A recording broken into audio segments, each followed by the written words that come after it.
Hey, what's up guys, just Push here and welcome back to another One Piece video. Today I'm going to be doing a little recap of the past regional in London we had this weekend. Of course, we also had some regionals in the United States as well as in Greece, actually in Europe. So simultaneous regionals over here. But I attended the London regional, so I'm gonna be talking about that one. And first of all, I just want to give, again, huge congratulations to one of, if not the best player in Europe right now, Fleche Benjamin, who took down the entire event 15-0 with Lim, which we're going to be talking about as well. Basically, what I'm gonna be doing is first I'll talk briefly about my own experience at the tournament. And then I'm gonna be doing a little meta-analysis, talking about the deck breakdown that we had this weekend, as well as the conversion rates of the leaders going into Top Cut and why I think it shaped out like this. Because I actually think we have, I can do a pretty good guess why this tournament went the way it did. But yeah, let's first just talk about my own experience real quick. I did not make Top Cut. I did play Lucci. Of course, I played the list that's in my Metafy guide. You can check it out. I will put it like in the description if you want to. And in the end, I think I played well. Personally, I ended up with like a horrible 6-4 score. But honestly, after going X2, it was just like whatever, because my tiebreaks were really bad. But I think Lucci was like a pretty decent pick for this event. And when we're going to be looking at the conversion rates, you will also see that Lucci actually performed pretty well. It was like one of the best performing decks. But I think my list was like a little bit off in that I countered or tried to counter Teach too hard. That caused me to play too many non-counter cards, and I don't know, that just went really badly in like the aggro decks I played later on. And honestly, like round 1 I just played against Usopp, which is pretty much the worst matchup for Lucci. I think it's even worse than like Black Yellow was or Teach is. And then in round 6 I lost to Teach, which was like an extremely close game that I actually lost to Rushburger, so it was kind of funny. But yeah, I think probably my technical play was good, but my deck just could have been like a little bit different. And also, like, I really don't like being like, oh, I was unlucky, the only reason I didn't top was luck. But I did think like my matchups were like a little bit unlucky running into Usopp so early, and basically after X2, like I mentioned, my tiebreakers were so bad I could never top anymore anyway. And then I just lost to some aggro decks because like I drew no counter. I was like 8 cards in hand, 1k counter, they go like 6, I have to take, like, yeah, you know how it goes. But yeah, that was just my personal experience. I do have to mention though that one of the Lucci decks I saw that top was like super similar to mine, was like a 2 or 3 card difference. So I do think I was like on the right track building the deck. But yeah, it just wasn't in it for me this time. But yeah, let's just hop into the meta-analysis real quick. First, we're going to be taking a look at just how the meta looked, so how many people played which decks and like the percentages of the entire field. And then we'll go to the conversion rate, which I think is like the most important statistic, basically, if you're unfamiliar with it, to judge how good a deck is. Because yeah, of course, like if 500 people play Shanks, then most likely Shanks is gonna make Top Cut, right? But it doesn't mean Shanks is the best deck. However, if like 10 people play Lim, and then a lot of them make Top Cut, and like it wins the event and gets second, that says a lot about the Lim deck, right? However, not always, and that's also something I'm gonna be touching on. But yeah, let's just check out the leaders real quick first. So I will also put up, of course, just put like the deck breakdown on the screen as well, so you can check it out as well, but I'll just go over it real quick. So as you can see, about 20% of the field was Shanks, and I really think this is pretty much in line with the expectations that everybody had going into this event. The deck is, it's fairly strong. Like I don't think it's like a bad deck per se. I don't think it's super good though. And I'll talk about a little bit about that as well when we get to the conversion rates. But yeah, a lot of people played it. Then the second most played deck was Teach. It's also something in line with my own expectations. A little bit more than 10% of the field. Then third was actually Doflamingo, which I did not expect.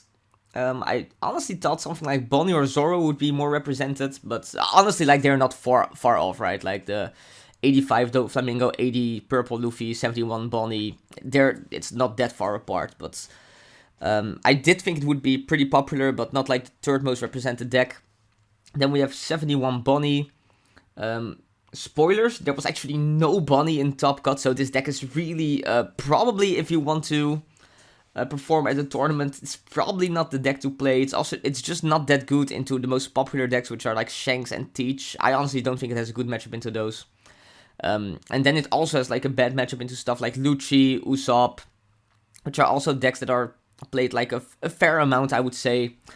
And yeah, as we'll see, like, it didn't convert into Top Cut at all. So yeah, then we had 60 Zoro, 42 Lucci, 37 Usopp. It's just like all small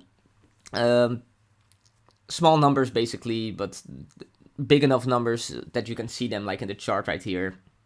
Also like 3% Smoker, 3% SD10 Luffy. And you see that only 24 people brought Lim. And 23 brought Reiju, Bello Betty, Katakuri. Like, I really think that up to Lim, that's where it's interesting. And after that, it's just a little bit random. Even though I do think, honestly, Reiju is a pretty good deck and a pretty good meta call, probably. But it didn't make Top Cut at London, though. So, yeah, this is just the stats for how many times decks were played. But now let's take a look at the conversion rate, which I will put up. And like, again, if you are not familiar like with this term or know what it is, conversion rate is just how many % of the player base playing this deck made it into Top Cut. So naturally, let's say if 10 people played Bello Betty and 10 people made it into Top Cut with Bello Betty, the conversion rate would be 100%. However, if 10 people played Bello Betty and 0 people playing Bello Betty made it into Top Cut, the conversion rate is 0%. So, yeah. And if 5 people make it into Top Cut, conversion rate is 50%, right? Alright. Yeah, let's take a look at Shanks. Again, this was almost 20% of the tournament. Shout out to Roanoa TCG on Twitter, by the way. He did the maths on this. Like, so I just put up his tweets because it's just easy, right? But shout out to him. Very nice guy, by the way. So Shanks stopped 8 times, which is the most out of all the leaders. So you might think, okay, that is pretty good. But you'll see the conversion rate for Shanks is actually only a little bit over 4%, which is, it's not that good, right? If you compare it to the conversion rate of certain other leaders in this Top Cut. Like, it's not the worst. You'll see that actually Purple Luffy and Zoro have about the worst conversion rate. But it's most certainly not good, and really one of the reasons I think this is because Shanks is such a linear deck, and the skill expression in Shanks is generally very low. Like, no offense to Shanks players or anything, but I just think that's the case. Like, almost always the best play you can do in a turn is just play out the character card that has like the number of done in the top left corner, right? Which is just not very exciting gameplay. There is not much, even if you're the best player in the room, that's just gonna be the best play most of the time. So that's the play you're gonna make, and probably like not as good players are gonna make the same play. And because it's so linear, it's also very predictable. And also I think a lot of people expected Shanks to be popular, so they probably also built their decks around it. Still, 8 of them made Top Cut. And of course, stopping a huge event like this is very impressive. But yeah, the conversion rate for Shanks not that good. And honestly, I also do not think Shanks is a very good pick to take to an event. Like, yeah, it's a fine deck, but there's definitely better picks out there, which we will get to later. Then we have 5 times Dofi, which has like a decent conversion rate, almost 6%, a little bit better than Shanks. Still not super impressive, I want to say, but like it's decent, and I really think the strength of this deck is just the sheer consistency that it has, right? You see so many cards of your deck with like Sengoku, Bonnie. You're able to plan all your turns ahead if you start with, I said Bonnie, but I mean Perona, of course. With a Perona, it also has like a really, really very solid matchup spread. It's really good into Teach, which is like one of the most popular decks. I don't really have much to say about this. If anything, I think the conversion rate for Dofi is a little bit low. I would have expected it to be higher, but yeah, not too bad. Then we get to Lim, right, which is pretty much like what shook up this tournament. Even though we did see a little bit of success for Lim in the OP10 format in the East, if you paid attention to that. But here we see 4 times Lim, which is actually a conversion rate of almost 17%, by far the best in the entire tournament. Do I think Lim was the best deck for this tournament? Maybe. Do I think in a vacuum Lim is the best deck in the format? No. So what I really think is the biggest cause why this deck won the entire thing and performed so well is because firstly, people really kind of innovated on the deck. They cut like you'll see that all the Lim top lists, they are lists that do not play cards like Zorro or what's he called, Ido, I think, like the 9-drop. They just go super wide with all the 5-drops. And that's interesting, but really why I think it did so well is that a lot of people just have no idea how to play into the deck and what to expect from this deck. Honestly, like one of my friends, Rafael Neven, he made top 16 playing Lim as well, and like in top 32 he faced off against Lucci. And if you're playing Lucci and like you go first, you open Brook, you always go like play out the Brook, pop their 1 cost, the 1 cost rests itself, then you swing into it with the leader, and then you're just so far ahead. Like it's like an 80% win chance or something at that point. However, his opponent went like attack leader, play Brook, try to pop the 1 cost, the 1 cost protect itself. Okay, now we are just playing an entirely different game. And I assume a lot of people took losses to Lim just because they did not know what to expect or how to play into this deck. So with that being said, it really shook up the meta, like Fleche going 15-0 with Lim. People are definitely going to be checking this deck out now. It might also get more popular, and the mirror match sounds very, very bad. Like, if you go first, it's like 90-10 favorite for you or something, so the mirror match is not very good, and people will probably start to practice against this deck now, which will also inherently make the deck less good. I'm of course not saying it's like a tier 3 deck or something. It is a very good deck, but it definitely, I don't see it performing as well as it did at this tournament for the remainder of the format for sure. Then another very interesting deck we see here is 4 times Usopp, with a very solid conversion rate of almost 11%. We saw 2 versions of the Usopp deck actually. We saw just the standard deck top, and also make top 8, if I remember correctly, just like the Dressrosa build. But we also saw, I think, 2 players in the top 32 who were playing like the Sakazuki Usopp build, which is a little bit more like removal focused, with like the Rebecca, Brook, Houndblaze and stuff like that.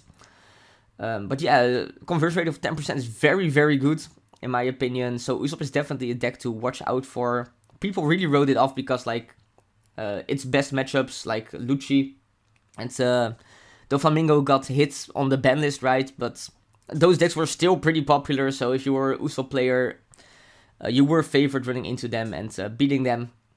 And then next up we have Lucci, which also has a pretty solid conversion rate of 10%. I already talked about it a little bit at the start of the video. I do think this deck was pretty solid going into the event, just consistent. What it does is good into pretty much all the decks. The matchup into Teach is not very good, but you can definitely build your deck around it, which is something I also did. And like the other lists I saw from Lucci also seem to do this. The only matchup that's really, really almost unwinnable, I would say, is Usopp. But that deck wasn't very popular, so I really think the stat for Lucci makes sense. The deck is very strong, it's very consistent. People maybe didn't really account for it as much anymore. And it does have a good matchup into Dofi, like pretty decent matchup. It's very good into Purple Luffy. I also think it's very good into Shanks. It's also good into Zoro. So there's a good matchup in a lot of the top decks. Which I think explains why the conversion rate is so good. Then Teach. It's a little bit similar to Shanks. I feel it's pretty predictable in what it does. It always tries to do the same thing. It's on people's radar, so they're like building to beat this deck. The conversion rate is actually worse than Shanks, which surprises me a little bit because I do think Teach is like a better deck. It's just more consistent. However, when you're playing Teach, like for Shanks, a lot of the matchups are just 50-50, but Teach has like some really, really good matchups and some really, really bad matchups. So if you get unlucky, that's just it. Then we see one yellow kid. I actually have his deck profile up on my channel. I'll put a link somewhere. So you can check it out if you want. I mean, conversion rate not good, of course, but topping with a deck like Yellow Kid, which is, to be fair, like a bottom tier 2 deck probably is always very, very impressive. Then Zoro conversion rate, actually horrible, and I'm not sure how, because I do think Zoro is a very good deck. And also, I thought it was a very good pick for this event, but I'm not sure why it did so bad. It's very consistent, just always plays the same game plan. A lot of the matchups are like pretty playable, or even favored. But yeah, and then Purple Luffy, horrible conversion rate as well. But I see why a little bit more. I think it's a lot less good than Zoro is. And just its matchup into most of the top decks, they are not that good, right? So, yeah, that was just like a little meta-analysis I wanted to do. I hope this was like interesting for you. If it was, please let me know, then I will try to do like more of these kinds of videos in the future. Leave a comment what you think the meta will look like going into the next events. We have Paris coming up. What do you think is gonna win Paris? Subscribe if you haven't yet, and if you do, I'll see you in the next one.